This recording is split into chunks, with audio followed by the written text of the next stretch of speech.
Okay, welcome back to episode 2 of the ElizaOS tutorial. In episode 1 we covered a lot of the key concepts of ElizaOS, so if you haven't watched that yet I suggest going back and giving that a watch. This episode what we're going to do is we're going to build an AI agent. I'm going to show you the ElizaOS CLI. We're going to install that and verify all the commands are working. We're going to create our first agent project with just a few commands. We'll configure our environment with API keys. I'll show you how you can set that up so that your agent has access to that LLM to generate responses. And by the end of this episode, you'll have a real conversation that you can have with TutorialBot. So it'll be running on your machine and you can chat with it. So I'll show you how that works as well. So I'll just go through a quick overview here of what's going to be included in this episode. We'll install the ElizaOS CLI as I mentioned. We'll check to make sure we've got all the packages installed that we need to run Eliza. We'll then create our first agent project, so I'll show you the commands we need to run to create a new project and how to set that up within Cursor. I'll show you how we configure the environment, so that's as I said where you use your API key so that your agent can access that to generate responses. I'll show you how to run the agent, so I'll show you how we start the dev server using ElizaOS dev. That will open the agent via localhost and we can chat with it via that interface. I'll show you a project structure deep dive, so I'll show you the core ElizaOS packages using this plugin feature in the ElizaOS CLI, and I'll run you through how all of that works. We'll go through some quick development best practices. We'll do a preview of some of the platforms that we'll explore in future episodes, so Discord and X for example, a few troubleshooting things, and then we'll wrap up and move on to episode 3, which will be character configuration. So as I mentioned, episode 1 was a bit of a deep dive into ElizaOS and the concepts and how everything works. That was a longer episode. This one will be a bit shorter. So yeah, there's an overview of what's involved in episode 1, so let's get started. Okay, so firstly we want to make sure we've got all of the packages installed that are required for running ElizaOS. Node.js is one, npm is another, and bun. A lot of the README now for Eliza uses bun, so we want to install that and make sure that's working. So these are the commands we want to run just to make sure that we do have these installed. So I'll quickly run these. I've already installed all of these on my machine, so this should just return the version. So we can see they're all installed. The response v24.2.0, that means it's installed. Same with npm and bun. If you run these commands and you find that you haven't got one of these installed, these are the links here that you can follow to get the instructions to install these packages. So as you can see here, you're ready if you see version numbers above the minimum requirement, so we're all good to proceed here. We've got Node, JS, npm and bun all installed. So we'll now go over and make sure we've got ElizaOS installed. Again, I've already installed ElizaOS, so when I run ElizaOS version, it should come up with the version which it has. It's also saying there's an update available. So what I'll do is I'll run that command to install the update.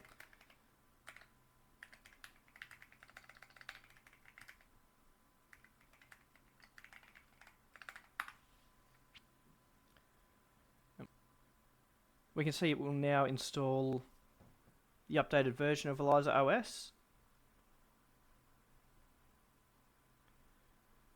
Great, now that's installed. So now if we do ElizaOS version again, we're now on the updated version. So we've updated ElizaOS. If you don't have ElizaOS installed, then the command to run to install ElizaOS, you can see in the README docs here. Bun install -g at ElizaOS CLI is the command you would run, and that will install the ElizaOS CLI. Once you've run that command, you can then run ElizaOS version.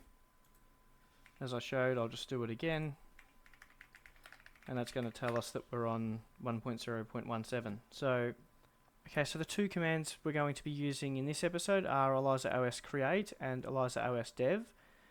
ElizaOS create is what we will use to create our new agent project. We'll just replace the name label here with whatever we want to name our project. And then we'll use ElizaOS dev later on to start the dev server with hot reload, where we can chat locally with our agent and test it and see how it responds. I would recommend running ElizaOS -help locally in your terminal if you want to see all of the available commands. It's likely that new commands might be added over time or changed and updated, so it's best to run that. I'll just drag the terminal up so you can see where I've ran ElizaOS -help. You can then see all of the available commands. So that's probably worth doing if you're starting a new project, just to make sure that there's no new commands potentially that can help you streamline or speed up some of the processes. Okay, so the next step here is we're going to use the ElizaOS create command to set up a new project. If I was to use that command now within the Snappers Eliza v1 tutorial, it would create the plugin project structure within v1 tutorial project directory that we're currently in. You can do that, but for the sake of keeping things a bit clearer and showing you exactly what's involved in the plugin structure when you first create a project, I'm going to create it in its own separate project. So I'm just going to change directory here back to the project's main folder, and now I'm going to run ElizaOS create, and we'll call it TutorialBot project. So once we run that command, I'll move this terminal so it's a bit bigger. We can see that ElizaOS will be activated to create a new project. The first prompt you get is, which database would you like to use? For this purpose, for the tutorial, I'm just going to choose PG-Lite, which is the local development. There's a bit more setup required for PostgreSQL, but if you're building a more complex project where you need a full database server, that's an option you can choose as well. You then get the question, which AI model would you like to use? For this purpose, I'm actually going to choose OpenAPI. I've got an API key already set up so that I can easily use that to test the agent and show you its capability for generating responses using the OpenAI API. If you're just playing around with ElizaOS and familiarizing yourself with how everything works, you can choose local AI. You won't need an API key for that purpose. The other options you have is Anthropic, OpenRouter, Llama and Gemini models. But again, I'm going to choose OpenAI here. That will also allow me to show you how you can set up your own API key if you're using your own setup. So we'll choose that. It's then going to ask me, do you want to create the project, TutorialBot project in projects, which is the folder that we changed to. As I mentioned, if we had have stayed in the Snappers Eliza v1 tutorial, it would have asked me if I wanted to create it within that folder. If you say no, you can't change directory then, you'd have to start again in terms of running the ElizaOS create command. So we're in projects, so we're happy with that. We'll say yes. It now wants me to enter my OpenAI API key. So there's instructions here that you can see. It tells you where you need to go to get your API key. I'll quickly do that now and set it up. Okay, so I've input my API key. It's now installing the OpenAI plugin that will support the OpenAI API connection. We can see here it's now created everything. Project has been created successfully, so if we scroll up we can see it's installed everything. It's installed the required plugins, the OpenAI plugin, and we can now start working on our project. So as you can see here, we're in the projects directory still, so we can now change directory either back to ElizaOS or the new project we've just created. Okay, so I can change directory now into TutorialBot project, which we've just created. Now what I want to do is open that project in a new window so I can show you all of the files. So cursor dot will open that in a new window. And then we can see here all of the files and the project structure should load here on the left. So we can see this is everything that's been built through that process of using the ElizaOS create command. We can see we've got our files, a character file, an index file, and we'll run through this in a bit more detail shortly. Okay, so now we're in a new cursor window. We've got the new TutorialBot project directory on the left hand side, and we can see all the files that have been created as part of that ElizaOS create command that we ran to create this new project. You can just build the project from this point if you want to, but what I'm going to do is use Claude Code as a coding assistant. So I'm going to use that to do a lot of the coding, and I'm going to prompt that to help me build this project. For TutorialBot, I might not use it as much, but I will show you how to set up Claude Code just in case that's the approach you want to go with. I'll show you how you can set that up initially in your project so you've got all of that context ready to go, and you can chat and prompt Claude Code to help you build your project. So if I do Control-Shift-P, that will open the command palette. Then we want to find Claude, and we want to run Claude Code.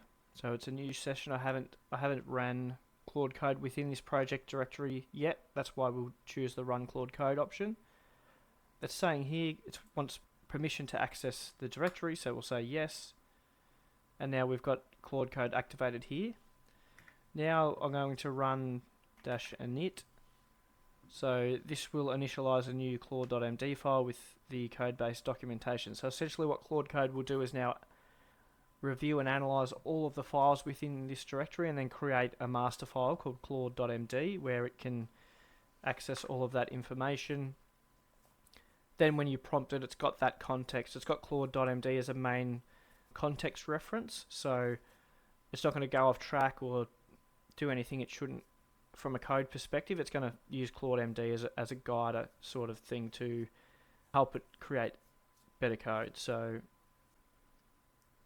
using the initialize command, we can see here that Claude is now creating a claude.md file. So what it's doing here is analyzing all of the files within the TutorialBot project directory, which is the base files that you get when you create a new ElizaOS project.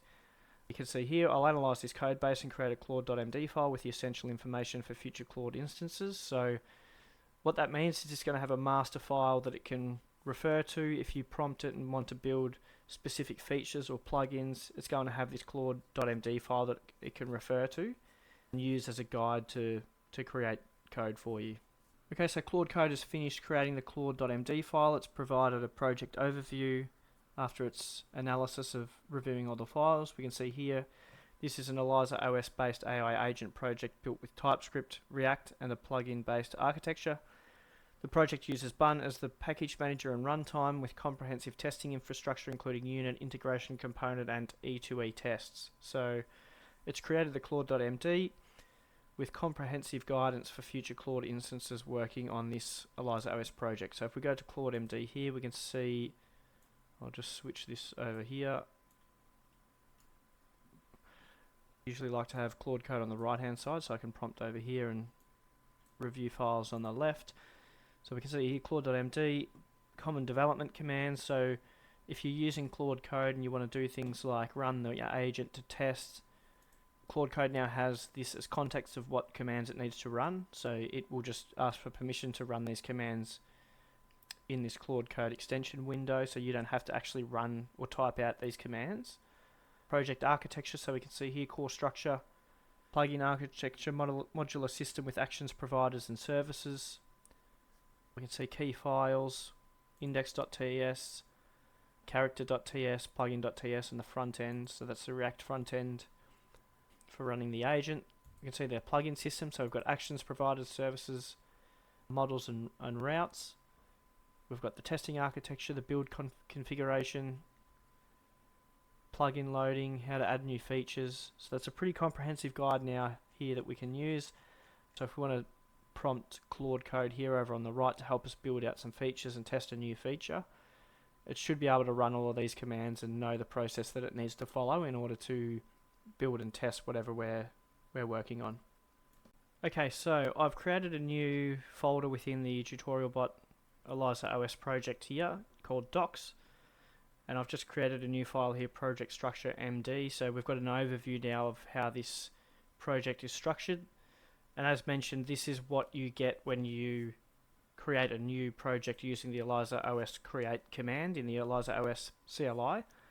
There are some differences here in terms of how this project is created versus what we discussed in episode 1. So again, just to reiterate, there's a lot of work being done on ElizaOS. We've got V2 coming up soon. At the moment, we've got a stable version of V1 that we're building on, but there's going to be a lot of updates coming. So some of the information will be different from episode to episode as we see new updates deployed. So again, this is a quickly changing infrastructure, but a lot of the core concepts that we discussed in episode 1 and that we'll continue to discuss throughout the episodes will still apply as we work our way through the tutorial. So we can see here that CLI has created a full stack TypeScript application. So rather than just an agent, it's actually a full web application now that is built. So let's have a look through the key files and why they are important key files. You can see here on the right hand side we've got the project structure. First we'll look at the source directory here, and we'll go into character.ts. So you might have recalled on the previous episode that we looked at a character file which was a JSON file. We can see here now that the character file is a TypeScript file. So here, this is the heart of your agent, and again it's TypeScript, not JSON. So that gives us type safety and intelligent plugin loading that wasn't available previously. And it conditionally loads plugins based on your environment variables as well. So we can see here they're defined here, and that will load those variables and those plugins based on whatever API you're using. And we can scroll down here and we can see, again, a lot of those concepts we discussed in episode 1 still carry over to this. It's just now it's a TypeScript file, so we can still see it has a bio, it has topics it can discuss, it has message examples, and style for messages. So a familiar file, but obviously a bit more advanced now in terms of how it can access plugins from the character file. We've also got index.ts. So again, this is a TypeScript file. This is the main entry point that starts and runs the agent. So think of this one as the engine that brings the character to life. So you can see here we won't actually have to do any changes to this file, but this is an important file that helps run the agent. Next we'll look at the Frontend folder here within the source directory, and we can see here that this is a complete React web interface. So this isn't just a backend agent, it's actually now a full stack application with modern UI built in with Vite and Tailwind CSS. So we can see here these files are those front-end web application files. Okay, just a couple of other files worth touching on. Obviously package.json, we touched on that in episode 1. This is essentially the instruction manual for the project, so this includes dependencies. So these are things that need to be installed for it to run, such as the ElizaOS CLI. And then we've got scripts, so these are instructions, essentially shortcuts for common tasks. So you can see here start, dev, build, all of these commands we can run. That's stored in package.json. We've then got vite.config.ts and tsup.config.ts, as you can see here in the project root. I'll just go through these quickly. Vite, we can see this controls your web interface, how that gets built and served. So Vite is essentially like a smart assembly line for web applications. So the things that it can do is hot reload, so when you change your code it'll instantly update the browser without losing your place. Modern bundling, so it takes all your separate code files and packages them efficiently for the web. Development server, so you can run as a local web server at localhost, so you can test your agent's web interface. That's supported by Vite here. And optimization, so it makes your web app load faster by compressing all the files and removing unnecessary code as well. So this is part of that build process. Again, this is code we won't touch, but this is just sort of the back end of how that works. And then tsup is the back end builder, so it handles the agent's brain separate to the web interface. Think of the project having two parts, the front end, which is what the user sees, and then the back end, which is the agent logic. This file here, the tsup.config.ts, that compiles the TypeScript, so it converts the human readable TypeScript code into JavaScript that the computer can run efficiently. It optimizes the project for production, so it removes debug code, compresses files, and makes everything run faster. It handles the agent runtime, so it prepares all the AI logic, the plugin systems, and the conversation handling. And then it creates the deployment ready code, so it packages everything up so it can run on servers. So this separation just means that your agent's brain and its web interface can be updated independently. So those two files, other files that manage those processes. So you've got the veet.config.ts and then you've got tsup.config.ts. There's also a really robust testing infrastructure here, so we can see all of these files here. I won't go into these right now. We'll sort of discover these as we go through the tutorial, but there's a lot of testing files and testing infrastructure included in the project. And obviously you've got your .m files as well, where you would store your API keys. So when you do run npm run dev or bun run dev, the process for how everything works is step 1 veet starts, so that's the front-end development server with hot reload. Step 2, your agent runtime starts in the background, so that connects to the AI services. Step 3 is the TypeScript compiler watches, so it watches for changes and rebuilds instantly. Step 4 is in the web interface, it connects to your agent automatically, and then step 5, tests can run in parallel to catch any issues. So you get a complete development environment where you're changing your agent's personality instantly updates that web chat interface, all while maintaining that professional code quality and testing standards. So it's more than just a simple bot, it's a complete platform for building sophisticated AI agents with modern web interfaces. So that's an overview of the project that gets created when you do create a new project using the ElizaOS. Okay, so the only real file you'll need to actually work on when you create a project is the character file. So everything else is kind of set and forget. The character file is where you can actually build everything out. So what we're going to do here is replace this character template, which you get when you first create a project. You can see here it's just the Eliza template. We're going to replace this with TutorialBot. So what you can do is, if you want to build a character here and give it, a system, which is a system prompt, which is essentially its purpose, what it should do, the bio, the topics, message examples, and style. This is all content that you can create with Claude or with Claude Code. You can give it this framework. You could open up a Claude Code extension here in Cursor and prompt it to say, I want to build a character. These are the things I want to build, and what I might actually create is a prompt template, so you could just fill out the specific details that you need Claude Code to create, such as the bio and the topics, and give it some context in terms of what character you're building. That would allow you to create and overwrite this file with your character, your agent's character. We've already done that obviously with TutorialBot, so I'm just going to copy and paste that code here. So now instead of the Eliza template, we have the TutorialBot template. So we can see here it's going to use the OpenAI API key. We've named it TutorialBot. It has that system prompt, UR TutorialBot v0.2, a functional ElizaOS agent created through the CLI. You represent the journey from concept v0.1 to working implementation. Be enthusiastic about your new capabilities, real-time responses, hot reload development, and proper project structure. Help users understand the development workflow and celebrate milestones together. We've also then got the bio, the topics, some message examples, and style at the bottom. So we can save this file, and now when we start the agent, it will start as TutorialBot, and it will be able to respond to questions that we ask using this as a guide.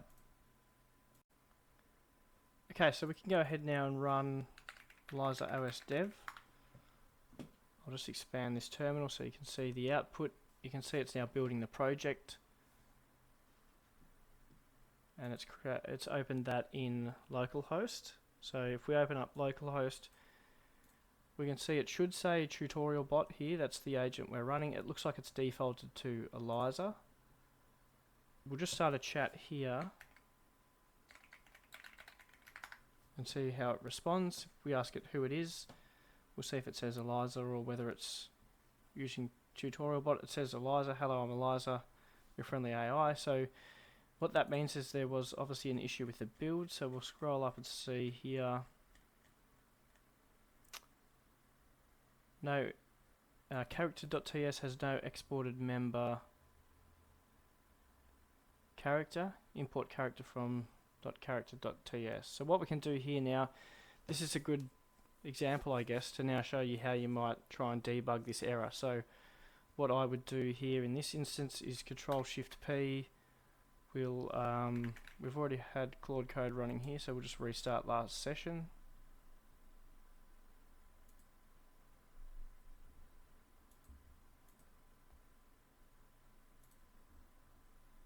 We'll click Run Claude Code. Not sure why it didn't start then. So we've got Claude Code running here, and now I want it to help me debug this and figure out why the Eliza agent is running, why it's defaulting to that instead of running TutorialBot. So I'm going to say I ran ElizaOS dev.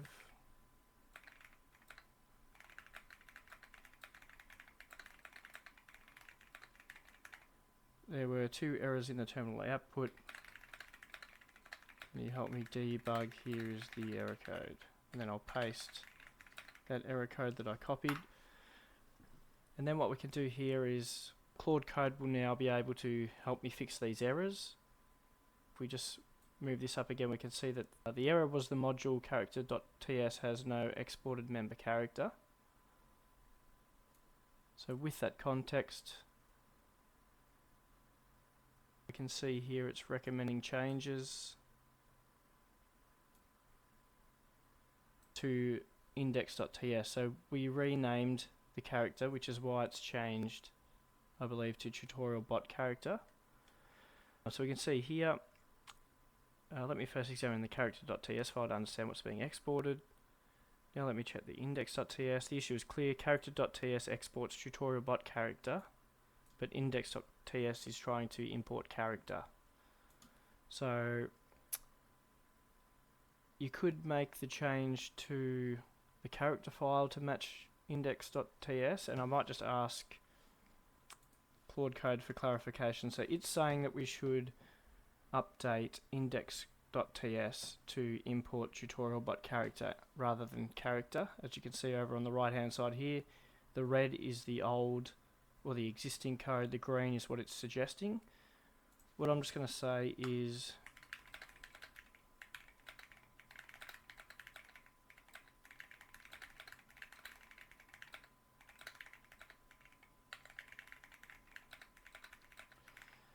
can you clarify whether it is best practice to update index.ts to match character.ts or vice versa? So I just want to clarify before we do make changes to index.ts which would be the best solution. I could have given more context there as well and just said, to clarify, I want it to be future proof and think long term about what's best.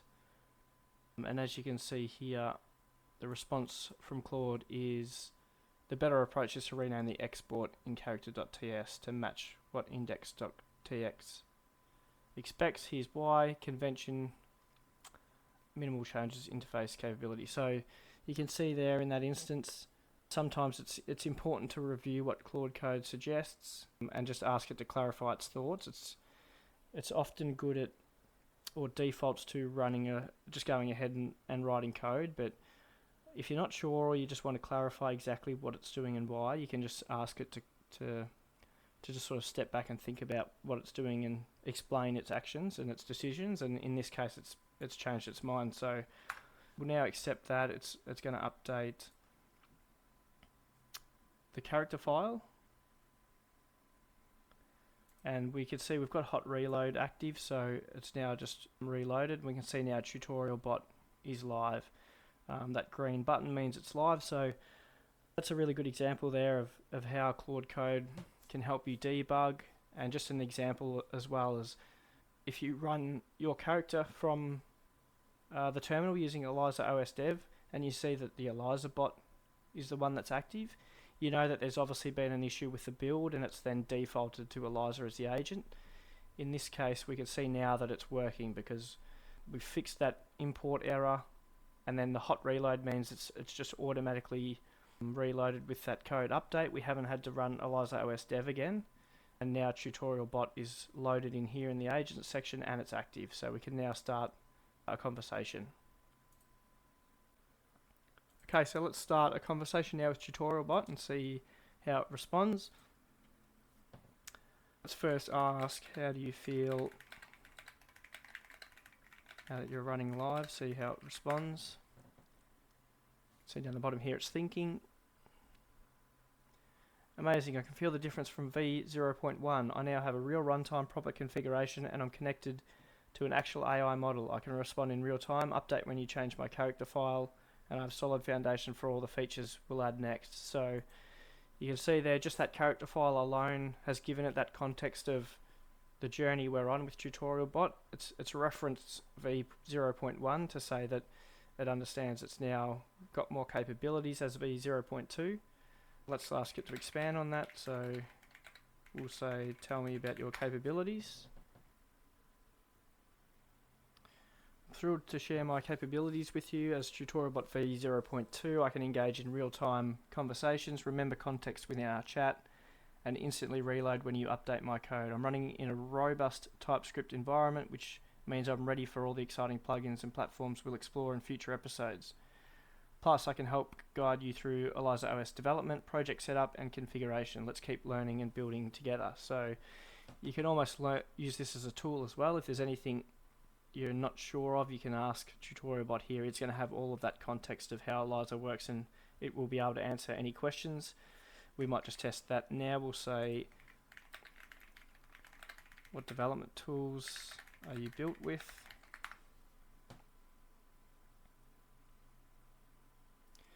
I'm built using a modern TypeScript project setup, which includes tools like Vite for fast builds and hot reloading. This environment provides a solid foundation with proper configurations and plugins, enabling me to have real-time capabilities and seamless integration with ElizaOS. It's an exciting setup that allows us to expand further in future episodes. So again, it's referencing the tutorial and future episodes again, as it did in the previous response. Let's now ask a more sort of in-depth technical question to see if it can answer. So we'll say, what makes ElizaOS different from LangChain or other AI frameworks?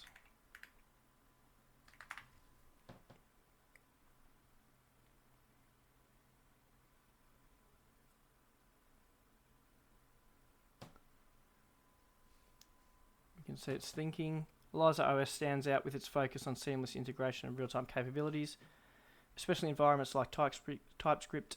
Unlike LangChain and other frameworks, ElizaOS is designed to provide a comprehensive development environment with tools like Vite for hot reloading and a robust CLI setup. This makes it ideal for developers looking to build and evolve AI agents with a strong emphasis on configuration and workflow efficiency.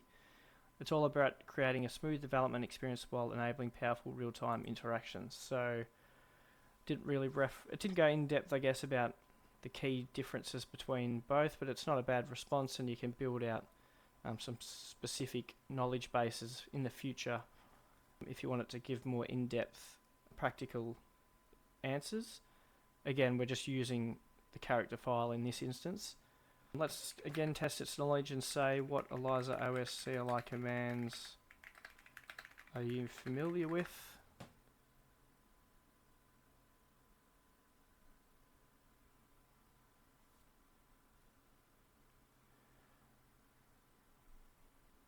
I'm glad you asked. I'm familiar with several commands that are essential.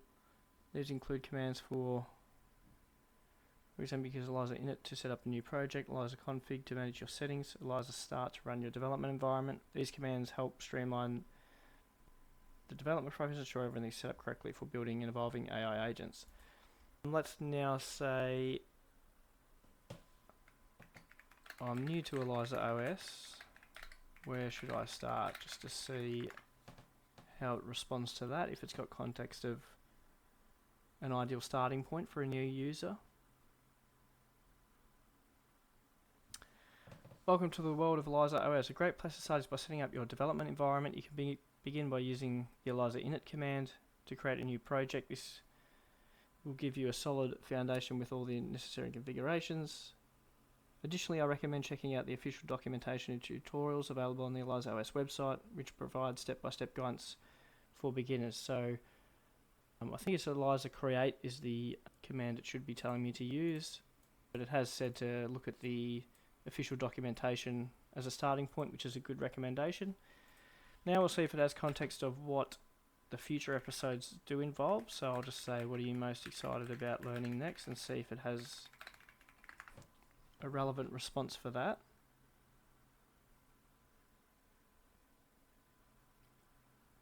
I'm really excited about exploring new capabilities that can enhance my real-time interaction and learning more about advanced AI integrations. As we continue to develop, I'm eager to dive into new plugins and platforms that will expand what I can do. It's thrilling to think about the possibilities and how they can improve our development journey together. So again, it's a very high-level response, but it has referenced plugins, so it has some sort of context on what we're building with ElizaOS. But that's a demo of how the agent can work, and again, just to sort of recap, it's using this character file only. It's a very basic starting point that we're using here to test TutorialBot, but we can see how easy it is to get started with a project on ElizaOS. So we've used ElizaOS create to create a new project, which has generated all of these files in this directory. We've then updated the character file to match TutorialBot, which we created in a separate session and which you could create using Claude. And then we've ran ElizaOS dev. So that's how easy it is. It's essentially 3 steps we've ran, and we've got a working chatbot. So a really good starting point, and in future episodes, obviously, we're going to dive a lot deeper into features and additional capabilities that we can leverage to make TutorialBot a lot more powerful. So just to recap this episode, we've used ElizaOS create to create our project. We've imported our character file into character.ts. We've used ElizaOS dev to run the agent in dev mode. We've then encountered an error and used Claude Code to help debug the error.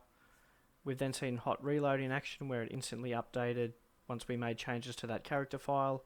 And then we've seen how the agent works in that web interface, where we've had a chat with it and seen how it responds using the bio and the topics here as its context. In the next episode, we will build out the character a lot more. We'll give it a lot more personality, and we'll also build in some knowledge so that it can give more detailed, in-depth answers. So obviously the example we showed in this episode, the answers were pretty vague and high level when we did ask about specific ElizaOS functionality. In the next episode, we'll show you how to build out that knowledge base so that it can give really detailed, specific answers when we ask questions. So stay tuned for that.